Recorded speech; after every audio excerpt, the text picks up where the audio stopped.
Top of the inning to you. Welcome to the Irish Baseball Podcast, brought to you by the Irish American Baseball Society. If you love baseball and if you love Ireland, stay tuned for a discussion of all things Irish baseball. Hello and welcome to episode 38 of the Irish Baseball Podcast. I'm your host, Rick Becker. On today's show, we'll hear from two very different people from very different parts of the world who both love baseball. Oleg Boyko of the Ukrainian Baseball and Softball Federation will be joining me to talk about what they need in the war-torn country to continue to try and put forth a national team for baseball. His organization has teamed up with the Baseball United Foundation's Share Baseball Around the World grant program. Please visit sharebaseball.org for more information and to donate. After that, Larry McShane from the New York Daily News will be here to discuss New York mobsters and Bronx bombers. First, let's welcome Oleg Boyko of the Ukrainian Baseball and Softball Federation. Thanks for joining us, Oleg. Yes, thank you. So the first thing that I want to talk about here in this conversation is what was the state of Ukrainian baseball before all of this happened? What was the interest level around the country? Were kids likely to try to start playing baseball? Do people even watch Major League Baseball? Yes, our kid watching Major League Baseball, and we have a huge interest to develop baseball in our country. By the way, we had the biggest number of little leagues in our country, 26 little leagues registered at the website. So that means baseball was not most popular game in that area, but we hope we will have a bright future, and especially with support from the government, because we had the plans. Baseball will not participate at the Paris Olympic Games in 2024, but we still have some government support. And by agreement with our federation and government, sports ministry, we should send 7 national teams, baseball and softball, four teams baseball and 3 teams softball, send them to European championships, different age groups.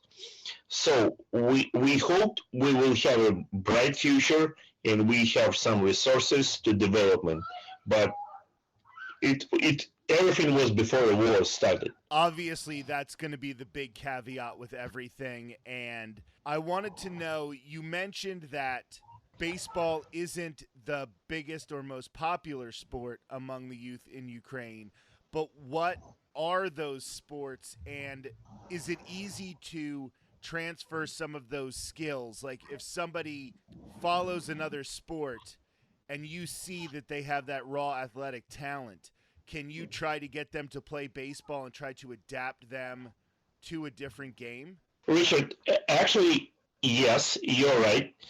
Baseball is not number one team sport in Ukraine. Soccer and maybe basketball and maybe handball and maybe someone else. But I am personally believe to the human parts of that. So I believe if somewhere we can find a guy or a coach who can develop our own program, so we will find the talents right away, everywhere. So I believe it's mostly depend from the people, not dependent from the numbering. So thousands people playing soccer. What else? We can find the talents in our hundreds. Mm-hmm.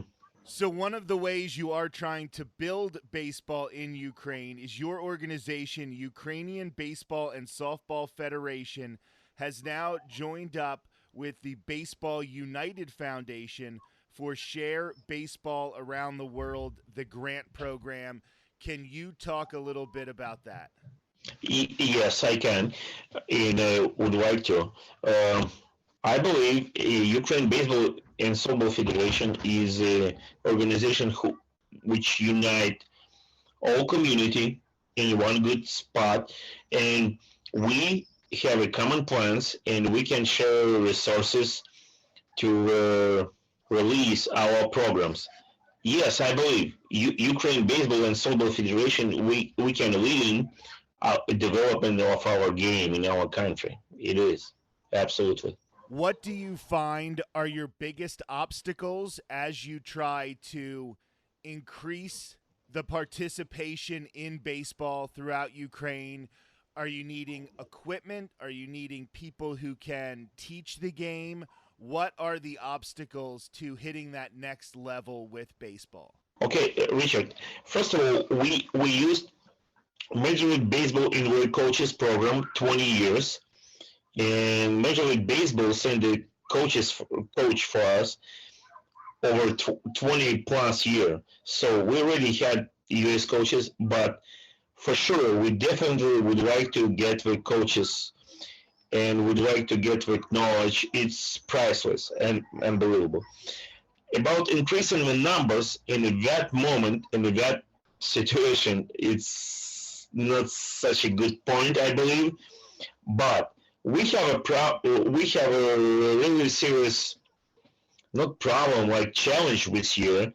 We have participated at 7 European Championships, and we would like to send the teams all over. And we really need help by donating or somehow to find some resources to send the teams to Europe. It's not far away. All championships not really far, like 1,000 kilometers, couple of hundreds. And we in all teams it's like under 12, under 18, under 15, under 23 European Championships. So it's not adults. That's people can go outside and can comes back. So it's not easy, but it's possible to organize. That's why we need real help. And also, reconstruction of a field, which is the number one field in the stadium in our country, it's also a good point in our request. And obviously that's one of the main reasons we wanted to have you on the show is people can donate to your organization, and we are going to have that information after this conversation on the Irish Baseball Podcast. Do you find that with these younger kids, when you start teaching them the game of baseball, that they're picking it up really easily? Do you find that even though soccer, some of these other sports are bigger in Ukraine, that they can easily get the purpose of the game? They understand the fundamentals. Is it easy to teach them that? Yes, we do. We have some coaches, and we have support from the government, and we can do it. Our show is obviously like the least political show probably on the internet, but do you find that with everything happening right now, that having baseball, having all of these national teams, gives everybody in Ukraine a sense of connection? It gives them a sense of purpose, knowing that you're playing for your country now more than at any point is so important to try to represent your country? Yeah, it's a tough question. You know, some people think it's not a good time to any sports for now in the country. But some people still think, and I personally support them, what's any Ukrainian participation in competition is also will help our country to resist. So that's why we're actually doing that. And do you find that your players are playing with more of a sense of pride, like as they prepare, knowing that they're trying to represent their country, not just represent their town, not just represent area, they're trying to represent their country, and with so much going on that there is a sense of pride? Yes, you're right. For now, so many players, especially like under 18 teams, juniors, we call this age group is the juniors under 18. We are now spread it all Europe wide. So in Norway, Germany, Czech Republic, Austria, everywhere. But we are all Ukrainians, and we would like to join together and play in European Championship as an international team. How do you feel at this point Ukrainian baseball stacks up with some of those other countries? How do you feel you compare as far as the level of talent and the level you have developed Ukrainian baseball when you compare it to some of the other countries? we somewhere in the middle because we always have a talents, and always our players was just one little step away from beside it or somewhere, but we need a push from you. Why not? How long has baseball been a focus in Ukraine? How long has the culture of baseball developed? Is it a rather new thing, or have you been working on it for decades? Oh, 35 years.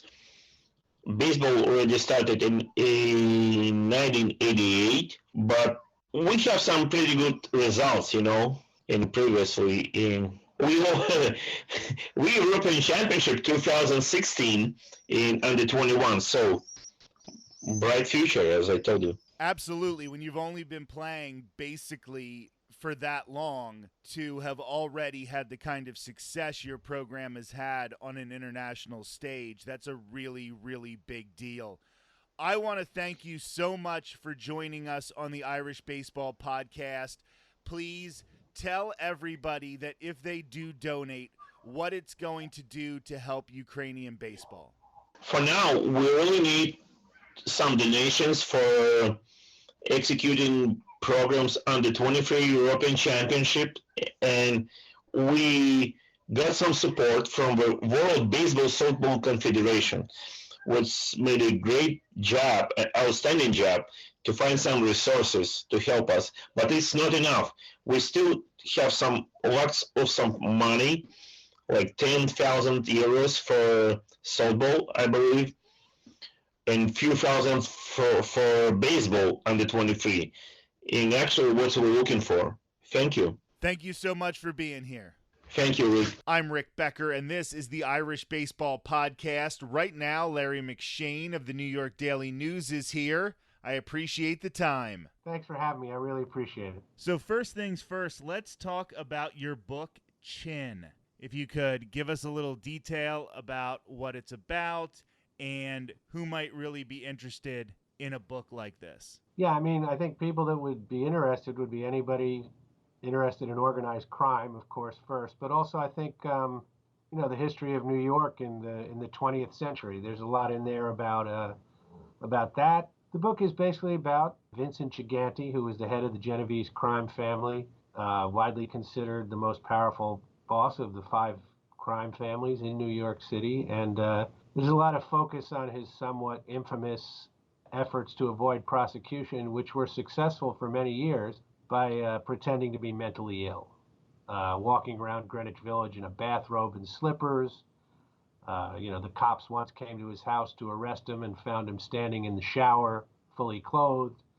So he's just kind of an interesting and eccentric and really one of a kind among the legion of New York City mafia overlords. And of course, with New York being such a media mecca and everything, obviously you know that pretty much better than almost anybody, you end up having so much information, and mob bosses like this really can get the national attention because of that. Yeah, I was fortunate enough to I started working as a reporter back in 1980, and I started covering organized crime in like 85 when Paul Castellano got murdered. I was at the crime scene when John Gotti ordered his hit. And so I was able to actually kind of cover and follow Gigante's career, and I got to see him in court a couple of times. He had a final legal proceeding, the one that wound up with him in jail for the rest of his life, and I got to see that, and I was there at his first trial, a racketeering trial where he was convicted. So I was able to get firsthand experience, which is not always that easy when you're doing a biography of somebody, especially a mob boss, Spoiler alerts, by the way, because said that he ended up the rest of his life in jail. Yes, exactly. So definitely check out the book, Chin, The Life and Crimes of Mafia Boss Vincent Gigante. But now let's talk about what we both really love and why you're here. You're a member of the Irish American Baseball Society. We want to talk a little baseball. So let's talk about it. I think everybody really loves to talk about what got them into baseball. Who was that player that got you really interested? What are your first baseball memories?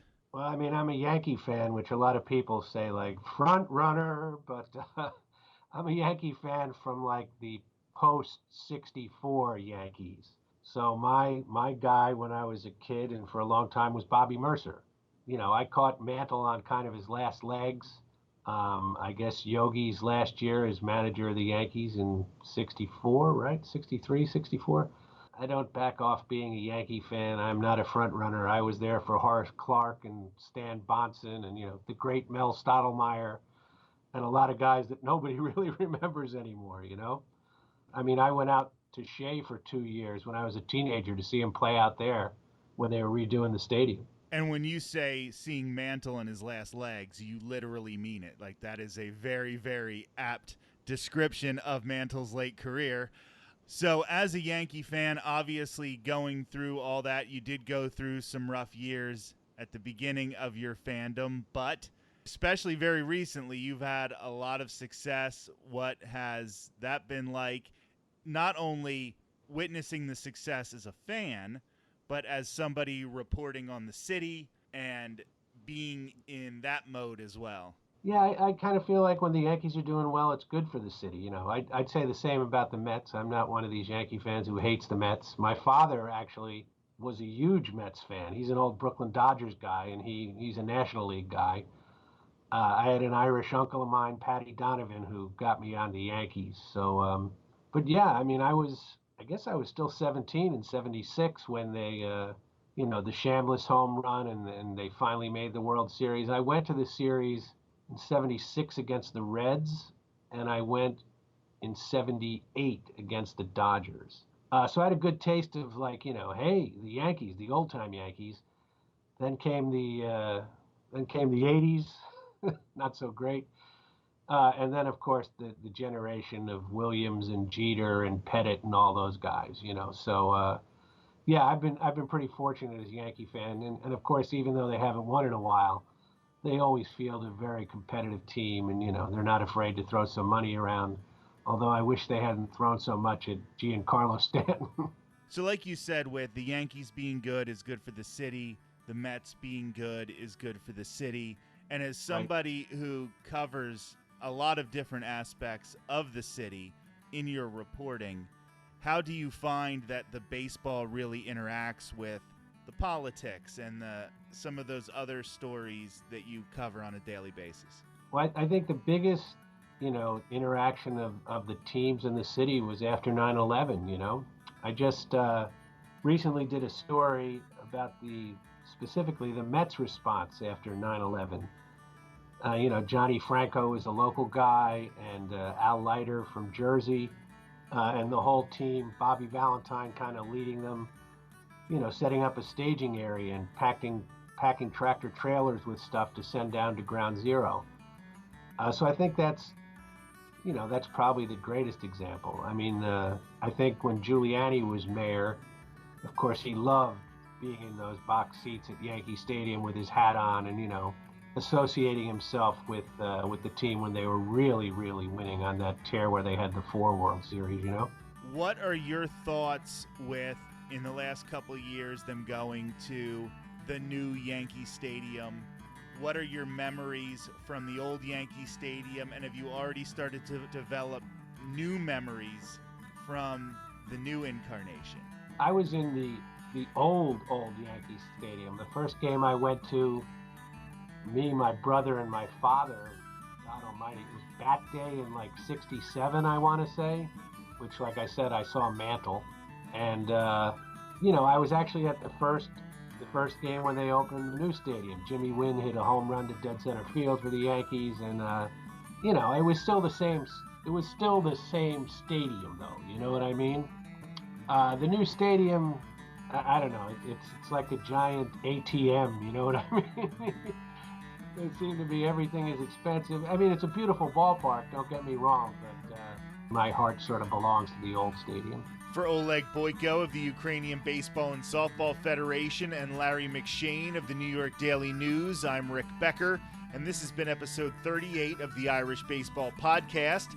to help Ukrainian baseball by donating to the Baseball United Foundation's Share Baseball Around the World grant program, please visit sharebaseball.org. The Irish Baseball Podcast is a production of the Irish American Baseball Society. Visit us online at irishbaseball.org. And remember, there's no place like home.